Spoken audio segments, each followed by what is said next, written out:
à ń ṣe ọmọ Nàìjíríà kó mo dúró bá máa gbọ́. à ń gbọ́ yín.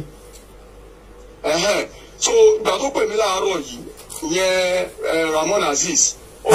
ta ni Ramon Azeez nítorí pé àwọn èèyàn ò gbọ́.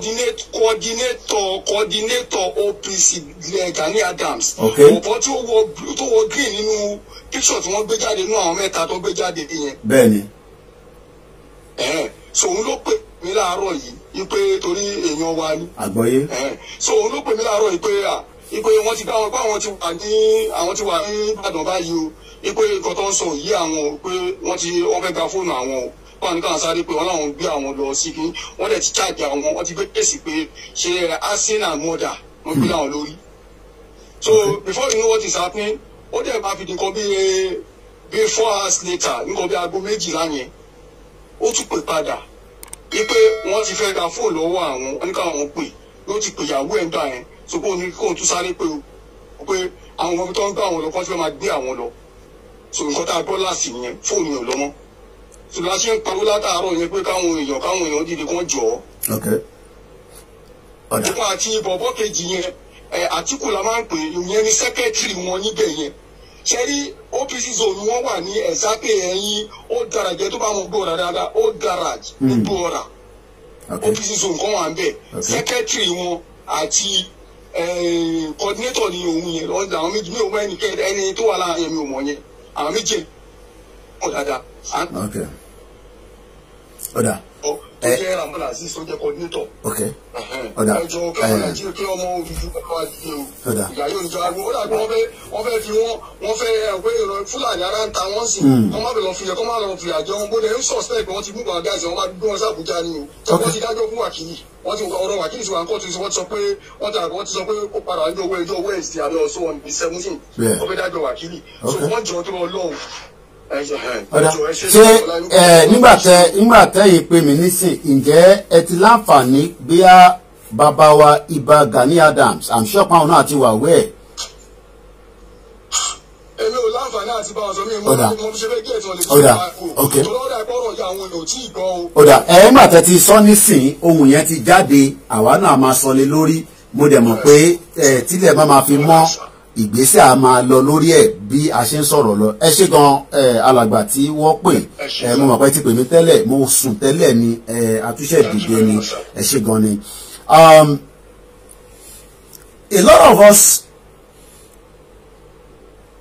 might not understand that this country, that you are still looking at the picture because for you are looking at Nigeria. For us, we are no longer looking at Nigeria. We are looking at a nation that we've gone into. It might be a joke. The last caller is giving us update on the 3 individuals that did the operation of Wakilu. Remember, they were released on bail.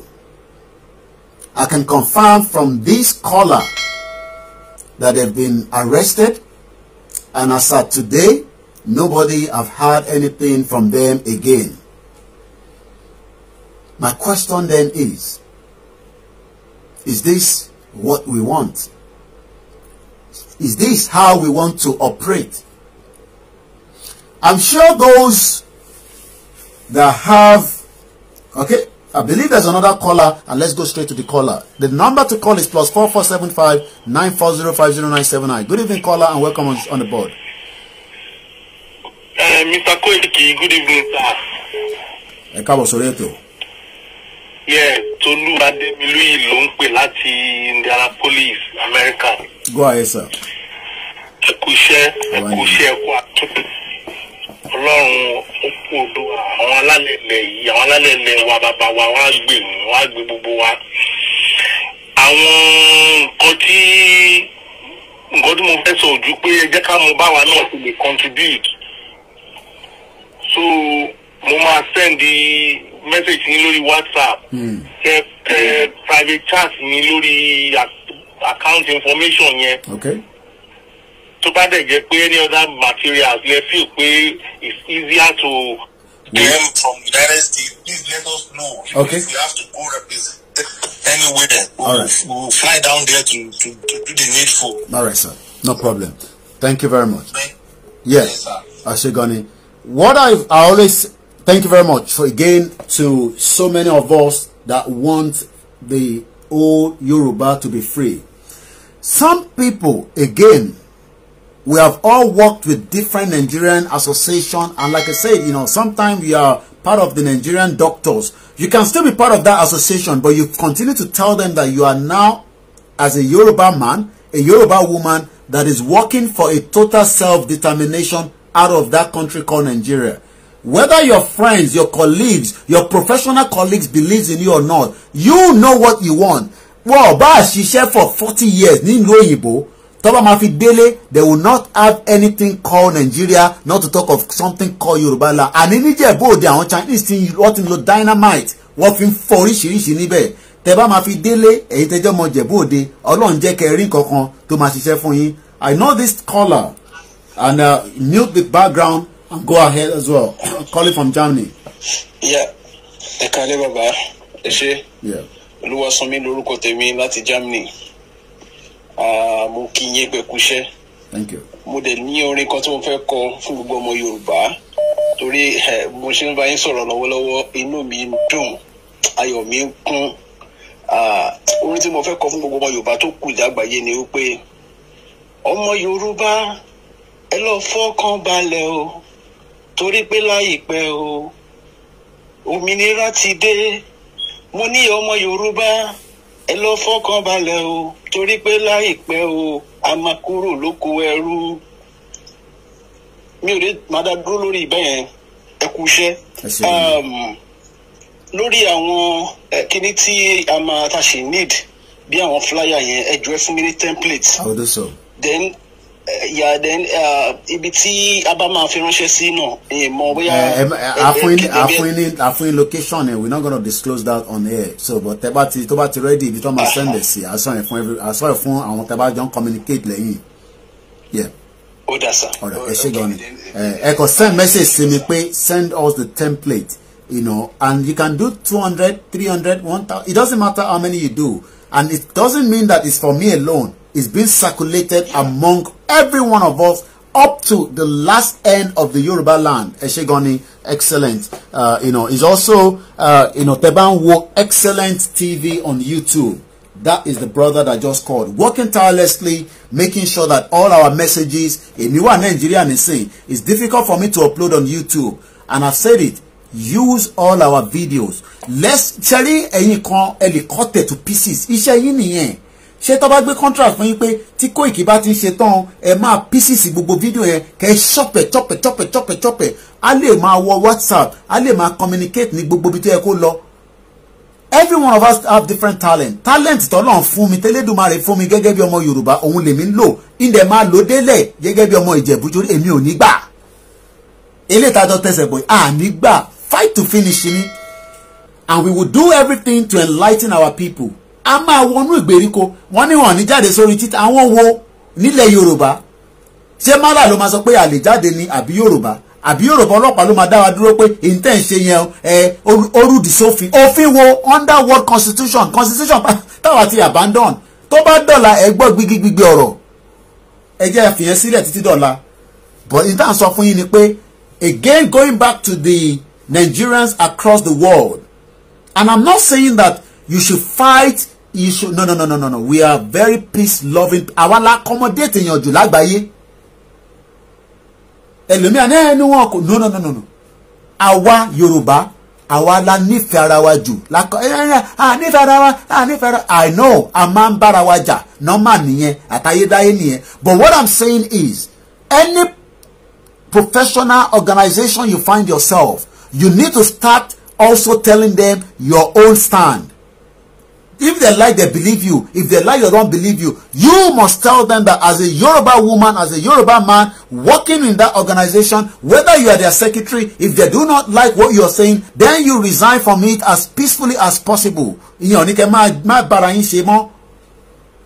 you are saying that Angba Yoruba Nation, Nigerian Association of Kinikan, wá tún wá ń wá owó kan, àbí ń wá ìgbésẹ̀ kan, tẹ́nẹ́ fi jẹ́ kí Nigeria dá, iṣẹ́ wo lẹ ń ṣe? Ẹ máa dúpẹ́ lọ́wọ́ bàbá tó pè tán lẹ́ẹ̀kan, excellent TV is working tirelessly. Ẹ jẹ́ àgbé kúdòsì fún. ẹ rò pé easy ni kíyàn sáré ṣe àwọn máa parí ẹ̀ nísìn àwọn àtúbà wa repackage ẹ̀ dáadáa ìyẹn ló ń jẹ́ kó dùn ẹ rò pọ́dọ̀ tèmi sọ nìkan ló ń dùn ni àwọn kan ọ̀ráyè wò lórí Facebook ìyẹn ló ṣe ń lọ sórí YouTube. So we are not saying you should fight as the professional nurses of Nigerians in UK. No, but you must let them know that bí n pé lórúkọ mi ọmọ Yorùbá ni mí mo nífẹ̀ẹ́ lẹ Yorùbá ju Nigeria Association yìí lọ. Ẹ bá gbà kí n dúró pé èmi á máa jẹ́gẹ́ bí Yorùbá láàrin yín tó o bá gbà ẹ máa kò kúkú ṣe dandan ẹ̀yin ẹ̀dá ẹgbẹ́ mi sílẹ̀ ẹ̀dá ẹgbẹ́ mi sílẹ̀ tó máa sọ pé Yorùbá Association of Nurses in United Kingdom Yorùbá Association of so ìsílẹ̀ ká máa dá gbogbo àwọn ẹgbẹ́ yẹn sílẹ̀ kò ń ṣèjà ẹ ní láti báyọ̀ kankan jà ẹ mọ̀ pé mi bíi tèmi bí ìjà ni but ẹ̀yin ẹ mọ̀ pé ẹ̀yin professional ẹ̀yin ẹ bá dẹ̀ jà nílùú òyìnbó wọ́n máa ní kinní kan conduct ni so táàrin yẹn bá ti yé wa ẹ ní láti bá wọn ṣe wàhálà. This is the time to start setting up all those organizations. Yoruba Association of this, Yoruba Association of that, Yoruba Association of that. And that way, ní any reason láti máa sọ pé torí pé ẹ ti ń ṣe association kan because we have them. Nigerians Association of Engineer in UK, in America, in Germany, in Thailand, in Malaysia. But you can now also start having the Yoruba Association of Technician, the Yoruba Association of this, the Yoruba Association of that. We have another caller about a couple. Sorry to Mama. Thank you very much. Mrs. Ebiro Kesade Loso láti London. Thank you, ma. Mo ti ń try àti get in touch ṣùgbọ́n mo dúpẹ́ pé o pè mí padà nípa ọ̀rọ̀ protest tí ẹ fẹ́ ṣe ní on Sunday. So èmi náà ṣetán àti contribute fún owó onílù àti oní trumpet. Okay. Tábà ti mọ iye tó jẹ́. Ọ̀dà. So nǹkan tí mo ti torí ẹ̀ pè ní torí èèyàn kan sọ bẹ́ẹ̀ àbí èèyàn méjì. Bẹ́ẹ̀ni. I am so interested to contribute. Ẹ ṣé gan ni. Ẹ ṣé gan ni. Ẹ ṣe ẹ̀kú ètò wọn náà dúró tì. Láṣẹ Èdùmàrè. À ń fàdúrà ràn yín Àmín Jésù. lọ́wọ́ ẹ bá mi kí fún àjíṣẹ́ fún wọn àwọn náà ni máa kí gbogbo ọmọ káàárọ̀ jíire níbikíbi tá a bá wà pé no going back. Ẹ ṣé gan ni. Thank you very much. No going back. Bẹ́ẹ̀ni we must end this. Ẹ ṣé gan ni màmá wa. Lẹ́ẹ̀kan síbi ṣe sọ we can have different TV for Naija. Thank you very much for joining us. Kaz Olamide, Afis Adekola, and the rest of those that are still with us as well. I'm also returning some of the calls back. Ẹ má bínú ẹ ti pè kò wọlé àwa náà máa pè yín padà bí abárí yín bá sọ̀rọ̀ àti pè nọ́mbà kan nísìn. Once again, the reason why we've lived this country is not for Fulani alone.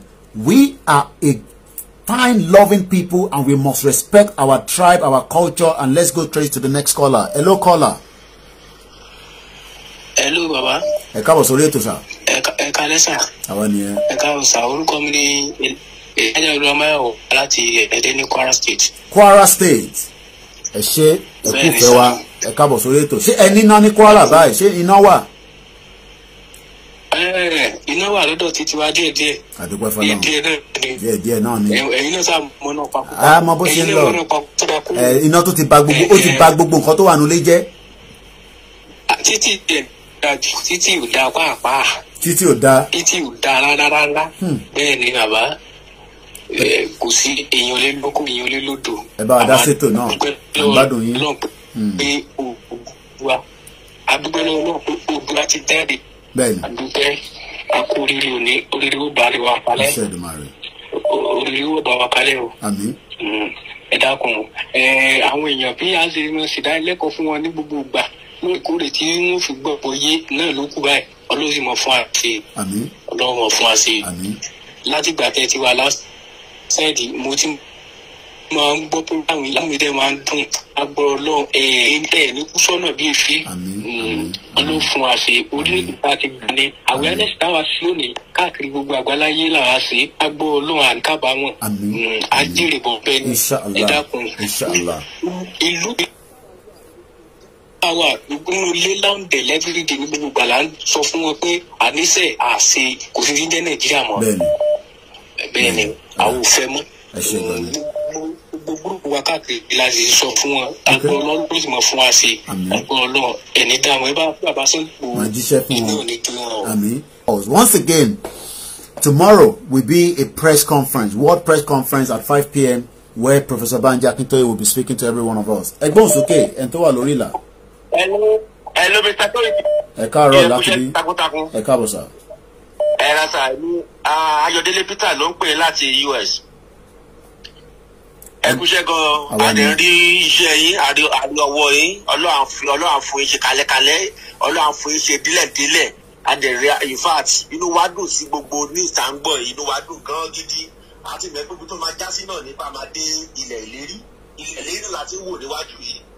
Ẹ jọ̀ọ́ nípa awareness yẹn, ẹ jẹ́ kí ẹ sọ fáwọn èèyàn ní alẹ́ first thing tomorrow bá ṣe ń jí láàárọ̀ la ní gbogbo jíjí ìbá òkè àti máa jì bó ṣe Germany ni o bó ṣe America ni bó ṣe Nàìjíríà ni bó ṣe UK ni everywhere bàbá ṣe ń jí ká mẹ́fẹ̀ẹ́ pé a pé ẹnìkan bá sọ fún nípa awareness yìí àtẹ̀tọ́ sọ fún pé bí mo ṣe ń pè ẹ́ tán yìí o ìwọ tún mẹ́fẹ̀ẹ́ pé ó pé ẹnìkan ọ̀nìkan tó tún pè ẹ́ tún bá a sọ fún pé kó tún pé ẹnìkan ọ̀ṣẹ̀ awareness yẹn lọ awareness yẹn lọ bí mo ṣe ń pè é tó yìí o bá mi pè ẹnìkan jọ̀ọ́ bá mi pè ẹnìkan jọ̀ọ́ ẹni yẹn bó ṣe ń pè tó bí mo ṣe ń pè ẹnì yìí tán o bá mi tún pè lòmíì so ọba máa lọ simultaneously awareness yẹn bá ẹsẹ̀ nìyẹn.